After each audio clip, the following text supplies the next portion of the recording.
Abuse is not just about the abuser. It is also about the environment that allowed the silence. Children are naturally wired to seek help and protection from their primary caregivers. So when abuse happens, whether physical, emotional, sexual, or even psychological, and the child doesn't speak, then we must ask, why didn't the child feel safe enough to speak? Because this is where responsibility becomes layered. Don't get me wrong, yes, the abuser holds direct accountability for the harm caused. But the caregivers must hold emotional and psychological accountability for the climate of fear, shame, or even disconnection that made silence feel safer than speaking up. You know, even manipulation and threats have limits. That is when safety is real. Those things have limit. It is true that many abusers use fear, they use shame, and they use manipulation to keep children silent. But for that manipulation to work, it means that the child already questioned how their caregiver would respond. The child already believed they might not be believed. They might not be protected or even comforted.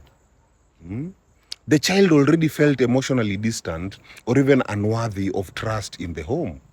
In other words, the abuser's threats only worked because there was already a crack in the caregiver's bond with the child. Now, what does this mean for caregivers?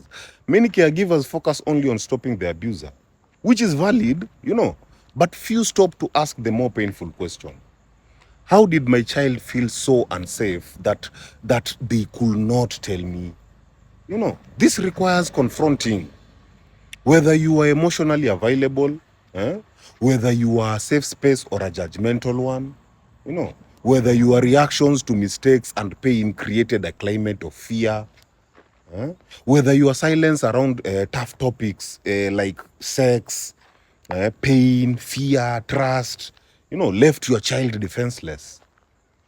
And none of this is about blame. It is about awareness. Because accountability is the gateway to transformation. You need to rebuild safety after silence. If you're a caregiver or even an adult survivor looking back, you need to understand that safety is not just physical. It is emotional, psychological, and even spiritual. You must be a space where now nothing is too shameful to speak. Children don't need perfect caregivers. They need attuned ones. Caregivers who listen more than they judge, who protect more than they control.